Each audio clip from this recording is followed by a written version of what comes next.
los 10 mandamientos. Aceptar, se va a grabar la presentación. Muy bien. En primer lugar, quiero que noten que el versículo 16 dice, pero los 11 discípulos fueron a Galilea, al monte donde Jesús les había ordenado. La gran comisión, al igual que los 10 mandamientos, fue dada desde un monte, así como los 10 mandamientos se dan en el monte Sinaí.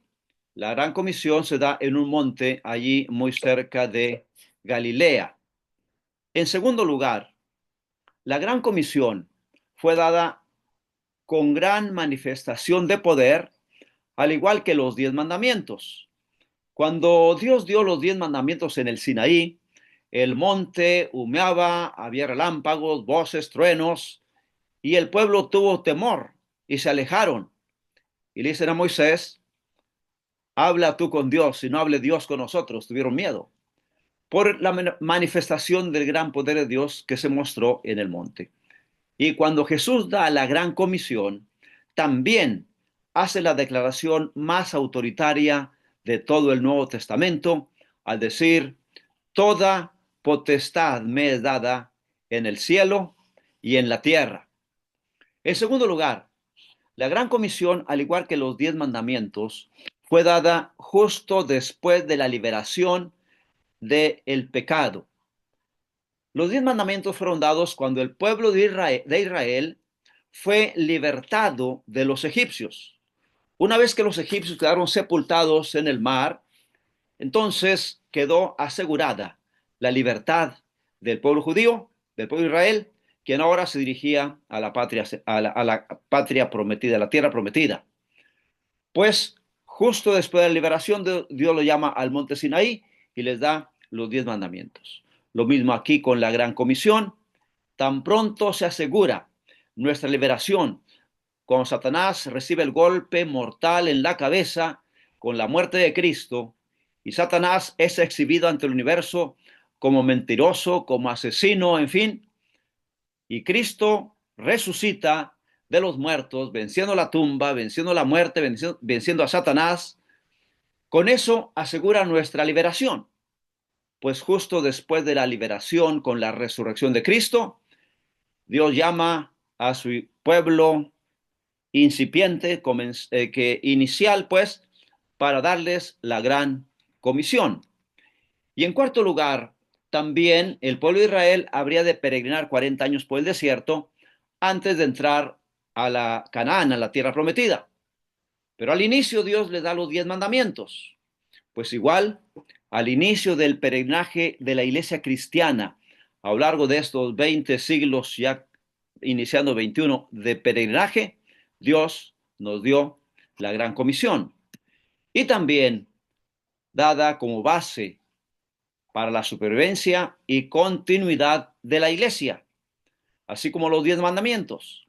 Dios dijo a su pueblo, vosotros seréis mi especial tesoro entre todos los pueblos, si diereis oído a mi voz y guardareis todos mis estatutos. El pueblo habría de conservarse como el pueblo especial de Dios si guardaba los mandamientos. Lo mismo, la iglesia cristiana habría de perseverar a lo largo de la historia, a lo largo de los siglos, si atendía a la gran comisión. Si los primeros discípulos no hubieran compartido este mensaje del Evangelio, no hubieran cumplido, obedecido la gran comisión, allí con ellos hubiera acabado todo. Muy bien, tenemos entonces 5 paralelismos de la gran comisión con los 10 mandamientos. No que sea el 11º mandamiento, sino que es el gran mandamiento misionero. Y tenemos, como ustedes habrán escuchado también, 4 absolutos en la gran comisión. Toda potestad, toda potestad me es dada en el cielo y la tierra. Por tanto, id a todas las naciones, enseñando todas las cosas. Y yo estoy con ustedes todos los días. La autoridad de Jesús es absoluta en el cielo y en la tierra. Y esa potestad nos la confiere a nosotros a fin de que cumplamos la gran comisión, a través del Espíritu Santo y nos asiste todos los días. Por lo tanto, he dicho que el primer absoluto, toda potestad, y el último, todos los días, son la capacitación que el Señor hace de nosotros como su pueblo para que cumplamos la gran comisión. Y los dos absolutos intermedios, ir a todas las naciones y enseñar todas las cosas, son las estrategias para cumplir la misión. Lo que nosotros como pastores y dirigentes hacemos no es capacitar, sino más bien instruir, enseñar, porque la capacitación viene realmente del Espíritu Santo. Por lo tanto, el Señor nos capacita con toda la potestad del Espíritu Santo y nos asiste todos los días para que vayamos a todas las naciones, que también podría traducirse como todos los gentiles, todas las gentes, todas las personas. La comisión es ir a todas las personas y enseñar todas las cosas. Ninguna doctrina debe ser excluida de nuestro mensaje. En relación con la gran comisión, tenemos esta declaración de Ellen G. White: la iglesia es el medio señalado por Dios para la salvación de los hombres. Fue organizada para servir y su misión es la de anunciar el evangelio al mundo. De aquí resalto dos elementos. Primero, la iglesia es el medio ordenado por Dios. Un medio es un instrumento para lograr un fin. Un medio es una herramienta para lograr un fin.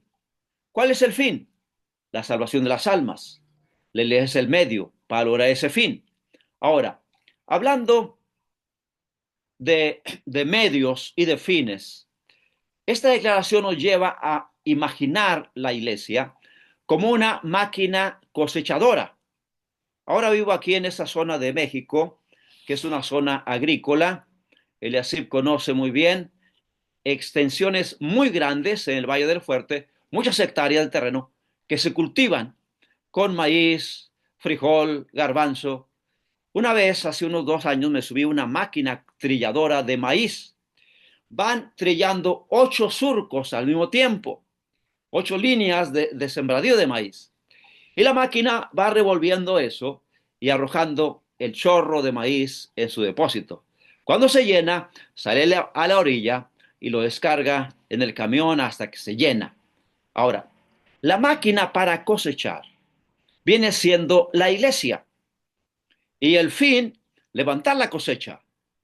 Ahora, imaginemos que un agricultor tiene allí su máquina y va a ella, por decir un sábado, y ve que tenga suficiente diésel, que esté en buenas condiciones, que tenga todos los aditamentos instalados. Al siguiente sábado, a la siguiente semana, otra vez pone a tono la máquina, revisa que tenga suficiente diésel, que esté en buenas condiciones. A la siguiente semana, otra vez se enfoca en la máquina procurando que esté bien. Y yo le pregunto, ¿cuándo pues vas a echar a andar la máquina para levantar la cosecha? Muchas veces, como pastores o dirigentes de la iglesia, estamos más enfocados en atender nuestra iglesia que en llevar esa máquina a levantar la cosecha.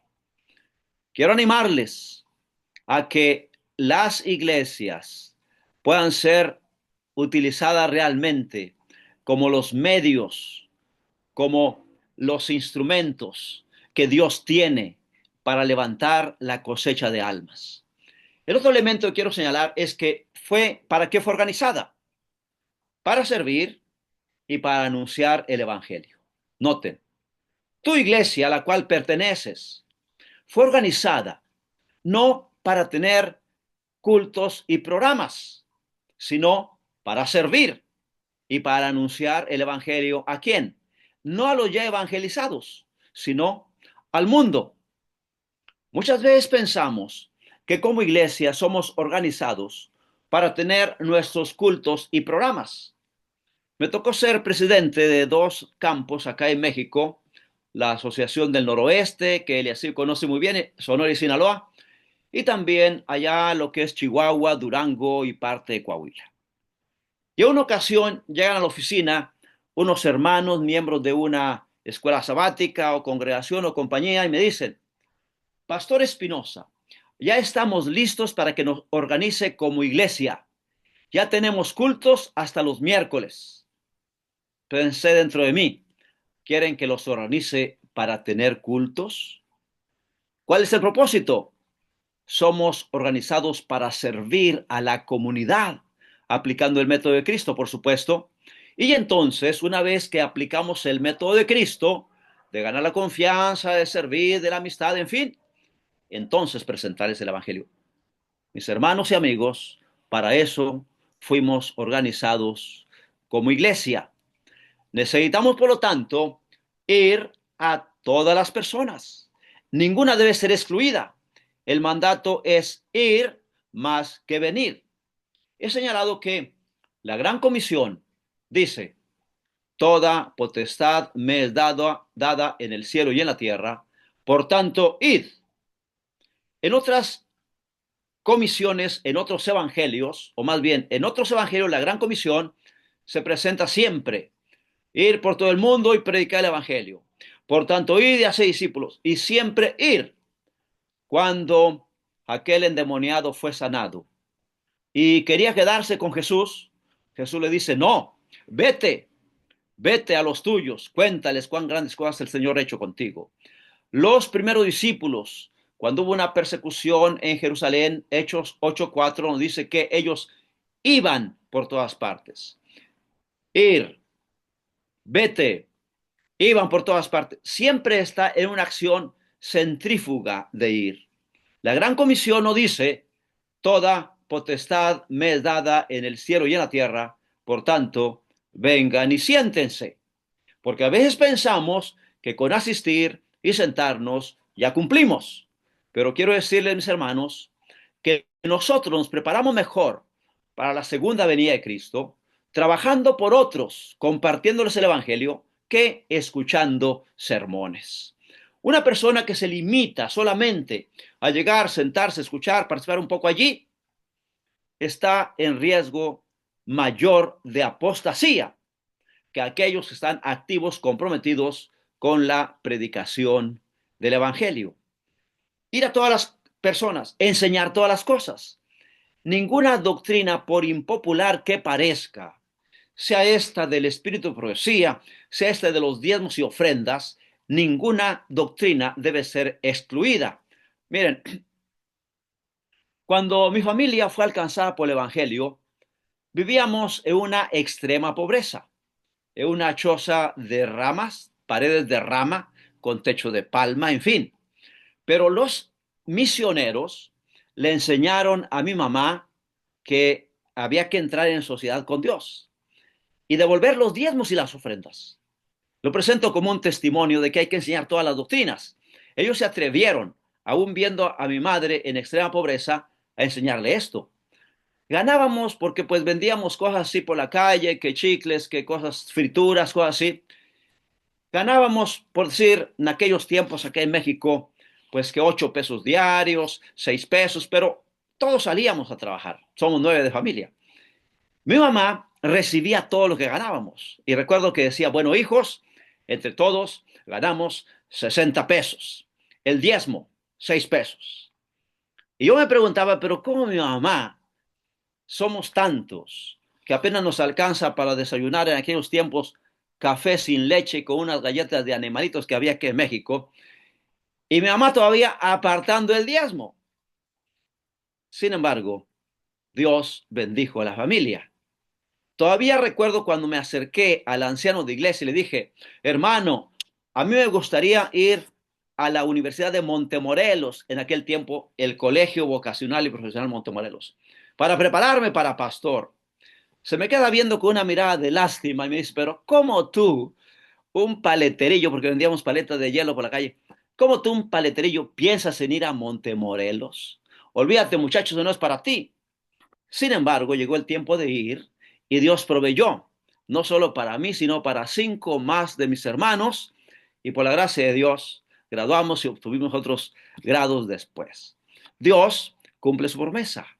Y quiero animarles a que enseñemos toda doctrina y por supuesto también a que la practiquemos, porque será de gran bendición para todos nosotros, enseñando que guarden todas las cosas.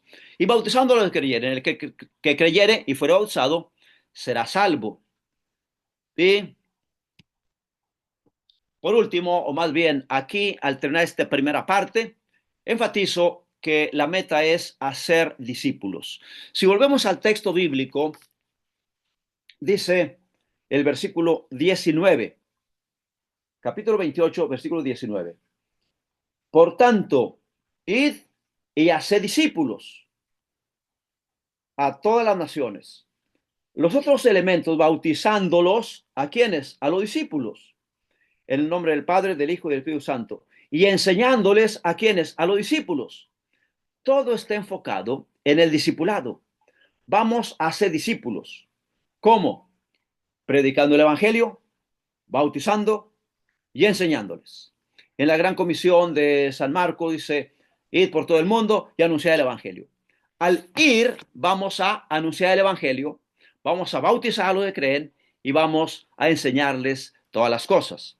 Esto nos lleva a comprometer a los nuevos creyentes con Cristo, a comprometerlos con el cuerpo de Cristo que es la iglesia y a comprometerlos con la misión de Cristo que es la predicación del Evangelio. O sea, cuando nosotros vamos a dar estudios bíblicos, no solo vamos a enseñar la doctrina, no. Antes de eso, y lo veremos la próxima clase, antes de eso necesitamos llevarlos a un compromiso con Cristo. Aún antes de que abramos el manual bautismal, aquí en México se usa mucho la fe de Jesús. Aún antes de que abramos la fe de Jesús, necesitamos llevar a los futuros creyentes, futuros discípulos, a un compromiso con Cristo. Luego, a través de la presentación doctrinal del manual bautismal o doctrinal, los llevamos a un compromiso con el cuerpo de Cristo. Y a través de nuestro testimonio, nuestro ejemplo y nuestra influencia, con el poder del Espíritu, los llevamos a un compromiso con la misión de Cristo. Por lo tanto, quiero decirles que la mayoría de los manuales se quedan cortos en la preparación para el discipulado. Primero necesitamos comprometer a la persona con Cristo para que le reciba como Salvador, que le ame, que le admire, que se enamore de Él por lo que Él hace y es para nosotros. Luego, a un compromiso con el cuerpo de Cristo, que es la iglesia. Que no sea un cristiano independiente, sino que se una al cuerpo de Cristo, a la iglesia, a la comunidad de creyentes que somos nosotros como iglesia organizada. Pero no para allí. Hay que comprometerlo también con la misión de Cristo. 3 compromisos a los que hay que llevar a aquellos que queremos hacer discípulos. Aquí en esas tablas presento una serie de diferencias entre un miembro y un discípulo. Un miembro entra para escuchar. Un discípulo sale para predicar. Un miembro tiene un lugar en el templo. Un discípulo tiene un lugar en el campo de trabajo. Un miembro entrega sus recursos. Un discípulo entrega su vida. Un miembro espera ser visitado. Un discípulo va a visitar. Un miembro es doctrinado, solo recibe la doctrina. Un discípulo es cristianizado, llevado a un compromiso con Cristo. Un miembro dirige programas religiosos. Un discípulo dirige proyectos misioneros. Un miembro lleva la gente a la iglesia, o sea, lleva visitas a la reunión de la iglesia. Un discípulo lleva a la iglesia a la gente, o sea, saca un grupo de personas y los lleva a la comunidad para compartir el evangelio. El miembro quiere recibir, el discípulo da. Un miembro permanece en la rutina y muchas veces dice, es que aquí siempre lo hemos hecho así. Pues sucede que siempre lo han hecho mal. El discípulo es innovador, piensa nuevas formas, nuevos métodos, nuevas maneras de alcanzar a la gente, de cumplir la misión. Un miembro permanece en la trinchera, un discípulo va al frente del combate. Un miembro preserva el territorio, un discípulo conquista nuevos lugares. Un miembro sueña con la iglesia ideal, un discípulo trabaja para hacerla real. Y ahora yo pregunto, ¿qué somos? ¿Miembros o discípulos? Si no somos más que miembros, lo más que lograremos hacer será más miembros de iglesia. Pero la tarea de Jesús, que Jesús nos encomendó, es hacer discípulos. Y quiero presentar, según cuatro pasajes bíblicos en los cuales Jesús habla del discipulado, cuatro características de un discípulo. Primero, Lucas 14:26. Aunque en la versión Reina Valera, que es la que he usado por mucho tiempo, a la que estuve habituado, pero ahora hay muchas otras versiones que nos presentan los textos de forma más clara. La Reina Valera 60, en Lucas 14:26 dice: si alguno viene a mí y no aborrece a su padre y madre y mujer e hijos y hermanos y hermanas, aún también su propia vida, no puede ser mi discípulo. Jesús habla de quién puede ser su discípulo. Y primero dice que aquel que no aborrece padre y madre no puede ser su discípulo. Yo he preguntado en son de broma a los hermanos, primer paso para ser un discípulo, ¿aborrecer padre y madre? Por supuesto que no. Otras versiones nos dicen que si alguien viene a mí y no me ama más que a su padre, a su madre, en fin, amar a Jesús por encima de cualquier otra cosa o persona. Primer paso para ser un discípulo. Y sin duda, todos nosotros en algún momento dimos este paso. Por eso estamos aquí. Que si tu esposo te prohibía, tú te atreviste y te entregaste a Cristo. Que si los padres te amenazaron, que si te bautizas, que te haces aleluya adventista, te desheredo. Pero tú tuviste el valor de entregarte a Cristo. En mi caso, pues perdí trabajos porque no trabajaba en sábado, perdí una carrera que estaba estudiando porque no iba a los sábados y llega un punto cuando aquel que está en proceso de discipulado es sometido a prueba. Si va a echar su suerte con Cristo y perder ventajas terrenales, puede ser discípulo. Primer paso para el discipulado, amar a Jesús por encima de cualquier otra persona. El segundo paso es permanecer. Juan 8:31, Jesús vuelve a tocar el tema del discipulado y dice: si permaneciereis en mi palabra, seréis verdaderamente mis discípulos. ¿Por qué? Ustedes saben que algunos inician con mucho fervor la carrera cristiana, se bautizan con mucho gozo, en fin, pero a los cuantos meses comienzan a observar que no somos que dijéramos, tan perfectos, tan santos como ellos pensaban. Y observan que a veces alguien les hace mala cara, no los saluda, que a veces discutimos entre nosotros y se desaniman. Necesitamos enseñar a los futuros discípulos que la iglesia no es una colección de santos, que estamos todos como en un hospital en proceso de sanación, de sanidad, a fin de que nadie se desaliente cuando vea problemas dentro de la iglesia. O a veces tienen problemas por fuera. Los presiona el jefe de trabajo, que hay que ir los sábados, tienen problemas con alguna, que dijéramos, algún familiar, algunos amigos, en fin. Necesitamos conducir a esas personas a una entrega tal que permanezcan a pesar de los obstáculos que puedan encontrar dentro de la iglesia o fuera de ella o en su propia familia. En tercer lugar, Jesús vuelve a hablar de quiénes son sus discípulos en San Juan 13:35. Amarnos unos a otros. En esto conocerán todos que sois mis discípulos, si tuvierais amor los unos con los otros. Esta es la prueba de ácido del discipulado. ¿En qué va a conocer la gente que somos discípulos de Cristo? En que nos amemos unos a otros.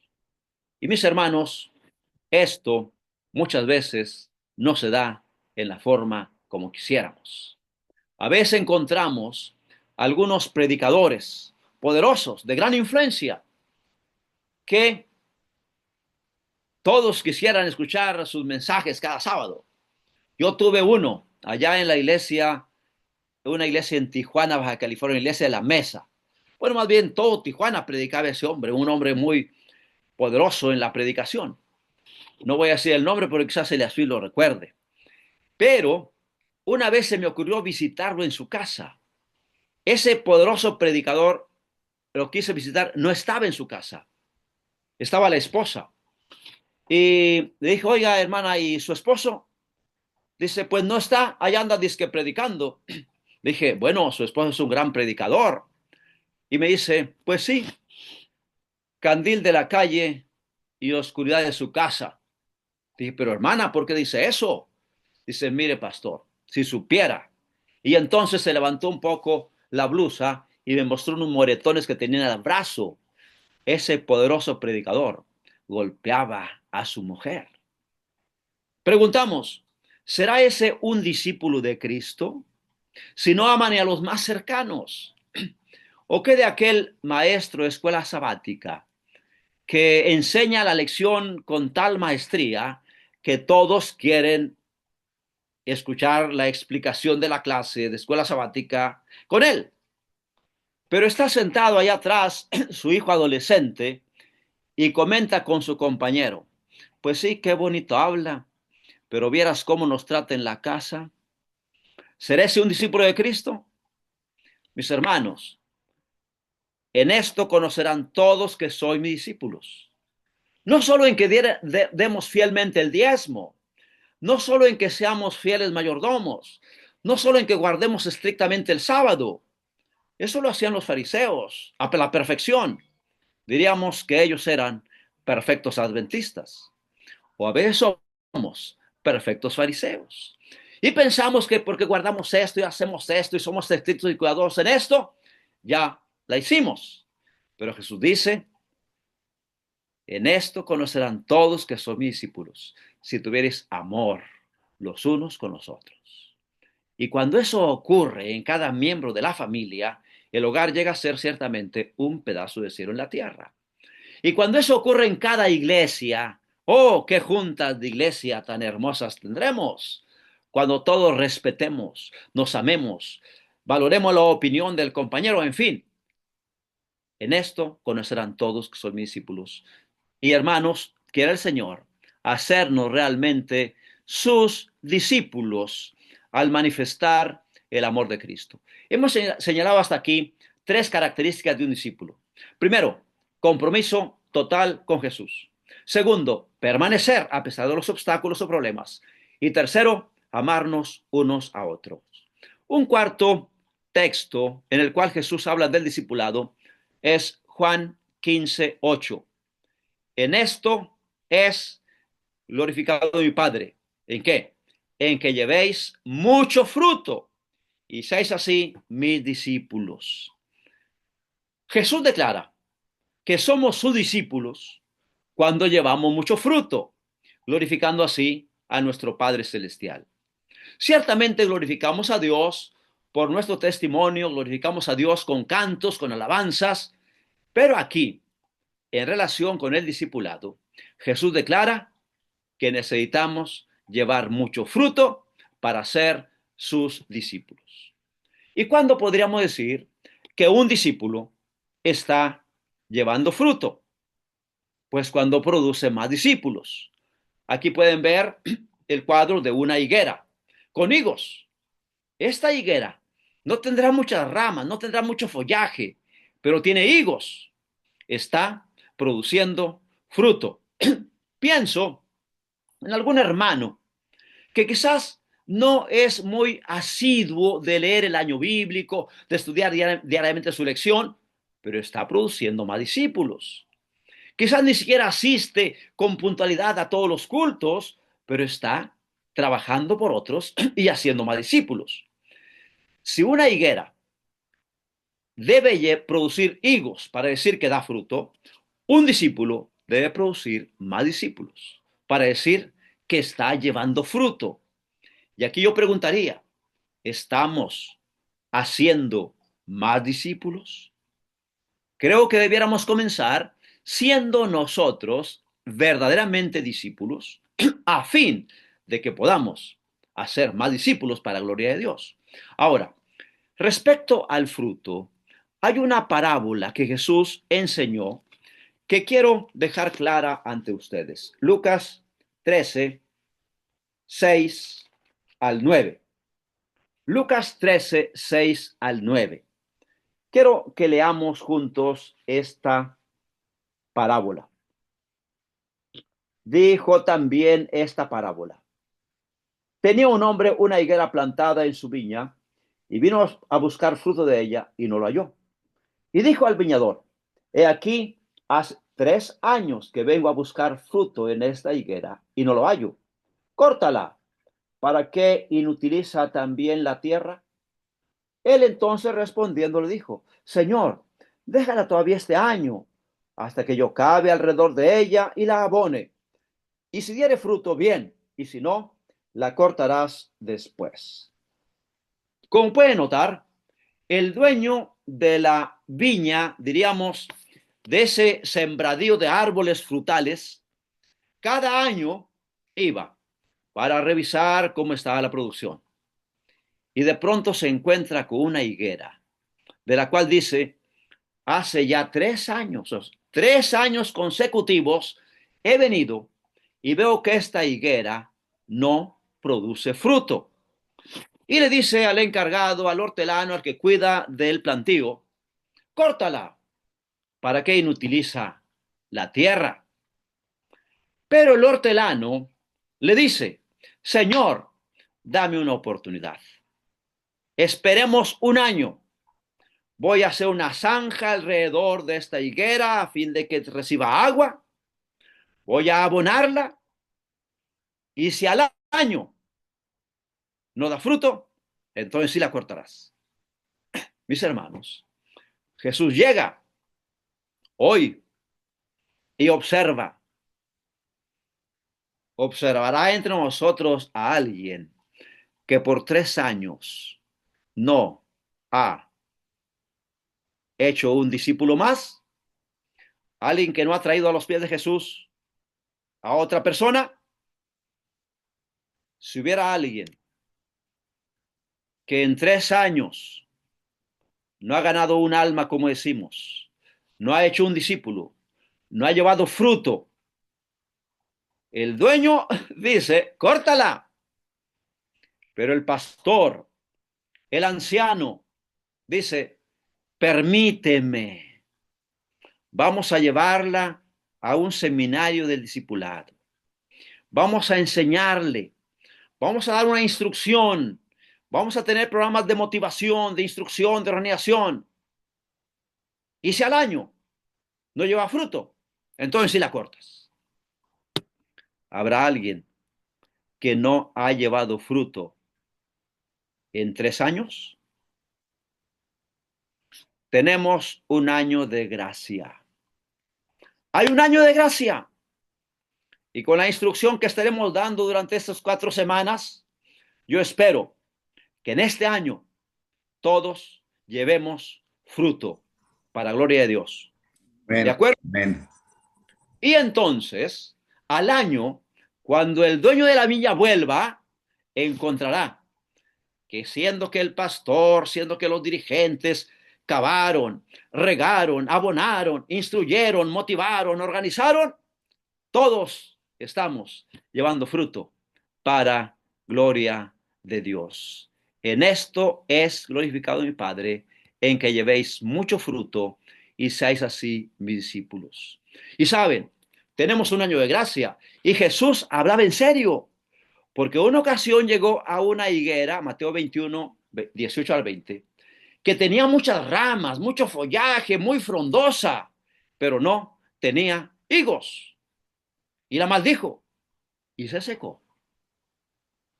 Quizás haya alguien que cumple con todos los requisitos de miembro de iglesia, que asiste a todos los cultos y programas, que participa en cantos especiales, que capaz sí enseña la escuela sabática, que tiene mucho follaje, en fin. Pero si no lleva fruto, mi hermano, esto de llevar fruto es fundamental para nuestro Dios. Cuatro características de un discípulo. Permítame, aquí damos, ok, ya. 4 características de un discípulo. Primero, ¿cuál fue la primera que dijimos? ¿Alguien se acuerda? Compromiso. Compromiso total con Jesús. Amar a Jesús por encima de cualquier otra persona en relación. La segunda, Permanecer. permanecer a pesar de obstáculos, problemas, críticas que te critican, que te señalan. Tú sigue adelante. Como dijera San Pablo, ni lo alto, ni lo bajo, ni lo presente, ni lo porvenir nos aparte del amor de Dios que es en Cristo Jesús. La tercera, Amarnos unos a otros. amarnos unos a otros, como Cristo nos amó. Permitamos que el amor de Cristo se refleje en nuestro corazón, en todo nuestro trato con nuestros semejantes. Y la última, Llevar el fruto. llevar fruto. Y si alguien no ha llevado fruto, ¿cuánto tiene de tiempo de gracia? 1 año. Un año. Mis queridos hermanos, esto es bíblico. Ahí está la enseñanza. Y quizás nos parezca un poco gracioso, pero mis hermanos, yo espero que en este año, por la gracia de Dios, todos nos propongamos traer a alguien más a los pies de Cristo Jesús. ¿Les parece? Amén. Que Dios nos bendiga, que Dios nos capacite con su Espíritu Santo para que podamos hacer más discípulos para la gloria de Dios. Dios les bendiga. Amén. Amén, pastor. Amén. Amén. Pues muchas gracias, Pastor Espinosa, por tu primera clase. Ha sido interesante, nos hiciste recordar algunas cosas y otras más que incorporamos a nuestra experiencia y creo que será de mucha utilidad. ¿Verdad que sí? ¿Cuántos están contentos? A ver, allí levanten su mano. Mira, Amén. todos te saludan y agradecen esta primera exposición. Y seguro que estaremos presentes en la siguiente exposición, la siguiente clase. Y yo voy a modificar mi lenguaje, no nos va a capacitar, sino nos va a instruir solamente, ¿verdad? Porque el que nos capacita, ¿quién es? El Cristo. Espíritu. El Espíritu Santo. Él es no el que nos capacita, ¿verdad? Y el pastor Espinosa, con gusto nos va a instruir, nos va a dar una metodología y primeramente Dios llevaremos un alma a los pies de Jesús en este año.